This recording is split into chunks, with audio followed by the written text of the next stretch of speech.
Hello friends, ഇന്ന് നമ്മൾ നോക്കുന്നത് നമ്മുടെ ബാത്റൂമുകളിലൊക്കെ യൂസ് ചെയ്യുന്ന ഡൈവർട്ടർ. അതായത് ഇപ്പോൾ നമ്മൾ ചെക്ക് ചെയ്യാൻ പോകുന്ന ജാഗ്വറിൻ്റെ ഡൈവർട്ടറാണ്.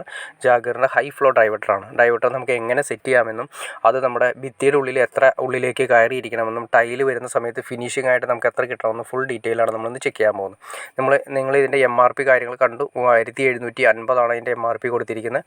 പിന്നെ നമ്മൾ നോക്കി അറിയാൻ പറ്റും, റൈറ്റ് സൈഡ് പച്ചവെള്ളം കൊടുക്കണം, ലെഫ്റ്റ് സൈഡ് നമ്മുടെ ചൂടുവെള്ളം, മുകളിൽ ഷവർ, താഴെ സ്പൗട്ട്. ഇതാണ് ഇതിൻ്റെ ഡയറക്ഷൻ കാര്യങ്ങളെല്ലാം വരുന്നത്. പിന്നെ അതിൻ്റെ അത് കറക്റ്റായിട്ട് മാർക്ക് ചെയ്തിരിക്കും. ഇതാണ് ഇതിൻ്റെ ഇമ്പോർട്ടൻ്റ് എന്ന് പറയുന്നത്. ഇതാണ് ഇതിൻ്റെ അകത്ത് നമുക്കറിയാം കണ്ടോ, ടൈൽ ഫിനിഷിങ്, അതായത് മിനിമം ആരോ മാർക്ക് ഇട്ടേക്കുന്നതും മാക്സിമം ആരോ മാർക്ക് ഇട്ടേക്കണം നമുക്ക് നോക്കാം. ടൈൽ ഫിനിഷിങ്ങിൻ്റെ സമയത്ത് അത്രയും വരെ വരാൻ പാടുള്ളൂ എന്ന് കറക്റ്റായിട്ട് മാർക്ക് ചെയ്തിട്ടുണ്ട്. ഇത് നമ്മൾ സെറ്റ് ചെയ്തതിന് ശേഷമുള്ള വീഡിയോ ഞാൻ ജസ്റ്റ് നിങ്ങളെ കാണിച്ചു തരാം.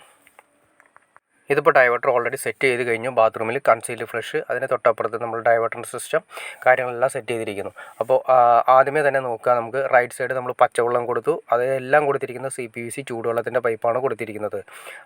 ആദ്യമേ റൈറ്റ് സൈഡ് നമ്മൾ പച്ചവെള്ളത്തിൻ്റെ ലിങ്ക് ചെയ്ത് താഴെ നിന്ന് കണ്ടത് നിങ്ങൾക്ക് കാണാവുന്ന പോലെ ചീയിട്ട് നേരെ പച്ചവെള്ളത്തിൻ്റെ റൈറ്റ് സൈഡ് നമ്മൾ കണക്ട് ചെയ്തു. അതിനുശേഷം ലെഫ്റ്റ് സൈഡ് ചൂടുവെള്ളത്തിന് വേണ്ടിയിട്ട് ഹീറ്ററിൽ നിന്നാണ് നമ്മൾ ഔട്ട് എടുക്കുന്നത്. ഹീറ്റർ നമ്മൾ വരുന്നത് സോളാറിലേക്ക് ഹീറ്ററിൻ്റെ ഇൻപുട്ട് കണക്ട് ചെയ്തിട്ട് ഹീറ്ററിൽ നിന്നാണ് ഔട്ട്പുട്ട്. സോളാറിൽ നിന്ന് വരുന്ന ഇൻപുട്ട് ഇതിൽ കൊടുത്തിട്ട് ഹീറ്റർ വഴി നമ്മൾ ഡൈവർട്ടറിൻ്റെ ഹോട്ട് വാട്ടറിലേക്ക് കണക്ട് ചെയ്യുന്നത്. പിന്നെ മുകളിലേക്ക് പോകുന്ന ഷവറിൻ്റെ സിസ്റ്റമാണ്. ഷവർ നമ്മൾ മുകളിലേക്ക് 7 അടി ഹൈറ്റിൽ ഷവറിൻ്റെ സിസ്റ്റം കൊടുത്തിരിക്കുന്നു.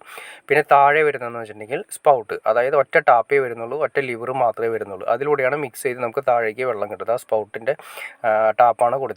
സ്പൗട്ട് നമ്മൾ അവിടെയാണ് സെറ്റ് ചെയ്ത് കൊടുക്കുന്നത്. ഇനി ശ്രദ്ധിക്കേണ്ട കാര്യം വെച്ചിട്ടുണ്ടെങ്കിൽ കണ്ടോ, ഇതേ രീതിയിൽ തന്നെ നമുക്ക് ഏത് ടാപ്പ് സെറ്റ് ചെയ്താലും എന്താണെങ്കിലും നമ്മൾ ടൈൽ ഒട്ടിച്ചതിന് ശേഷം നമുക്ക് കറക്റ്റായിട്ട് അതിൻ്റെ ആംഗിൾ കോക്ക് ഇടാനുള്ള ഗ്യാപ്പ് കിട്ടണം. ഇത് നമ്മൾ എങ്ങനെ സെറ്റ് ചെയ്യണം നോക്കി കഴിഞ്ഞാൽ ഉണ്ടോ, നിങ്ങൾക്ക് കാണാവുന്ന പോലെ തന്നെ ഡൈവർട്ടർ സാധാരണയായാലും കുറച്ചുകൂടി ഉള്ളിലേക്ക് കുഴിച്ചിട്ടാണ് വെച്ചിരിക്കുന്നത്. ആ ഭിത്തി ഉള്ളിലേക്ക് കുഴിച്ചിട്ട് വേണം വെക്കാനായിട്ട്. കാരണം അതിൻ്റെ ബാക്ക് സൈഡ് കുറച്ച് കൂടുതലുള്ളത് കൊണ്ട് ഉള്ളിലേക്ക് കുഴിച്ചിട്ട് വേണം വെക്കാനായിട്ട്. പിന്നെ നോക്കി അറിയാൻ പറ്റും കണ്ടോ, ആ ടൈൽ ഫിനിഷിങ് മിനിമം മാക്സിമം എന്ന് കറക്റ്റായിട്ട് മാർക്ക് ചെയ്തിട്ടുണ്ട്.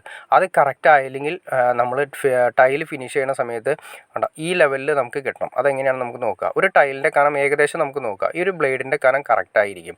ഏകദേശം ഒരു 1.5 സെൻറ്റിമീറ്റർ അല്ലെങ്കിൽ 2 സെൻറ്റിമീറ്റർ മാക്സിമേ വരുന്നുള്ളൂ. 1 ഇഞ്ച് കൂടുതൽ എന്തായാലും ടൈലിൻ്റെ കനം വരാൻ ചാൻസസ് കുറവാണ്. കണ്ടോ ഈ ഗ്യാപ്പ് നമ്മളെപ്പോഴും ടൈലിൻ്റെ അവിടെ നിന്ന് വെച്ച് കഴിയുമ്പോൾ, അതായത് തേപ്പ് കഴിഞ്ഞ ഭിത്തിയിൽ നിന്ന് വെച്ച് കഴിയുമ്പോൾ ആ പ്ലാസ്റ്റിക്കിൻ്റെ ആ ഏറ്റവും എൻഡ് കാണുന്നുണ്ടോ നിങ്ങൾ, അതാണ് അതിൻ്റെ മിനിമം എന്ന് പറയുന്നത്. അതിന് കിട്ടാവുന്ന രീതിയിൽ നമ്മൾ സെറ്റ് ചെയ്ത് വെച്ച് കഴിഞ്ഞാൽ സിമ്പിളായിട്ട് ഒരു പ്രശ്നവുമില്ലാതെ നമുക്ക് ഫിനിഷിംഗ് സ്റ്റേജിൽ ഒരു പ്രശ്നവും കംപ്ലൈൻറ്റോ കാര്യങ്ങളോ ലിവർ തടസ്സമില്ലാത്ത രീതിയിൽ വളരെ സിമ്പിളായിട്ട് നമുക്ക് കൈകാര്യം ചെയ്യാൻ പറ്റും. ഇത്രയും വളരെ സിമ്പിളായിട്ടുള്ള രീതിയിൽ നമ്മൾ സെറ്റ് ചെയ്താൽ മാത്രം മതി. കണ്ടോ, അതായത് ഒരു ബ്ലേഡ് വയ്ക്കുക. ഒരു ബ്ലേഡ് വെച്ചതിന് ശേഷം ആ ബ്ലേഡിനെ നേരെ വെച്ച് കഴിയുമ്പോൾ അതാണ് ഒരു ടൈൽ കണായിട്ട് നിങ്ങൾ സങ്കല്പിച്ചാൽ മാത്രം മതി.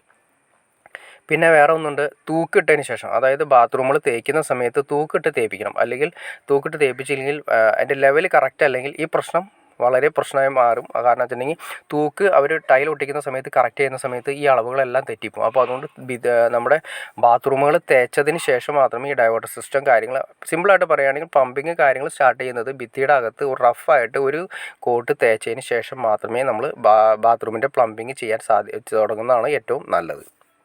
അപ്പോൾ വളരെ സിമ്പിളായിട്ട് ഡൈവർട്ടർ എങ്ങനെ ഉറപ്പിക്കാമെന്ന് നിങ്ങൾക്കൊരു ഐഡിയ കിട്ടിക്കാണെന്ന് ഞാൻ വിചാരിക്കുന്നു. ഇത്രയും വളരെ സിമ്പിളാണ്. ഒരു ബ്ലേഡ് വയ്ക്കുക, ബാക്കിൽ അതിൻ്റെ ഗ്യാപ്പിൽ ആ തേപ്പിൽ നിന്നും കറക്റ്റായിട്ട് ആ പ്ലാസ്റ്റിക്കിൻ്റെ ആ വരുന്ന സാധനം ടൈറ്റ് ചെയ്തതിന് ശേഷം കറക്റ്റായിട്ട് ഗ്യാപ്പ് കറക്റ്റ് ചെയ്തതിന് ശേഷം വെച്ച് കഴിഞ്ഞാൽ ഫിനിഷിംഗ് സ്റ്റേജിൽ ഒരു പ്രശ്നങ്ങളില്ലാതെ നമുക്ക് അവസാനിപ്പിക്കാൻ പറ്റും. അല്ലെങ്കിൽ എന്ത് സംഭവം എന്ന് വെച്ചിട്ടുണ്ടെങ്കിൽ ഇത് അകത്തേക്ക് കുഴിഞ്ഞു പോയി കഴിഞ്ഞാൽ, ഡൈവർട്ടർ അകത്തേക്ക് കുഴിഞ്ഞു പോയി കഴിഞ്ഞാൽ അതിൻ്റെ ഫ്രണ്ടിൽ വരുന്ന ലിവർ തടസ്സമായിട്ട് വരും. കാരണം ലിവർ ഓപ്പറേറ്റ് ചെയ്യുമ്പോൾ ടൈൽമ ഒന്ന് ടച്ച് ചെയ്യും. അതുപോലെ തന്നെയാണ് അതിൻ്റെ മുകളിൽ കാണിക്കുന്ന ഷവറിൻ്റെ ഓപ്ഷൻ. നേരെ പുറത്തേക്ക് വന്നു കഴിഞ്ഞാൽ, അതായത് ഡൈവർട്ടർ ഒരുപാട് പുറത്തേക്ക് ഭിത്തിയിൽ നിന്ന് പുറത്തേക്ക് വന്നു കഴിഞ്ഞാൽ അതിൻ്റെ ഷവർ ബട്ടൺ വർക്ക് ചെയ്യാൻ പറ്റാത്ത ഒരവസ്ഥ വരും. കാരണം പുഷ് ചെയ്യുന്ന സമയത്ത് അത് ഫുള്ളായിട്ട് അകത്തേക്ക് കയറിപ്പോവില്ല ആ ഷവർ ബട്ടൺ.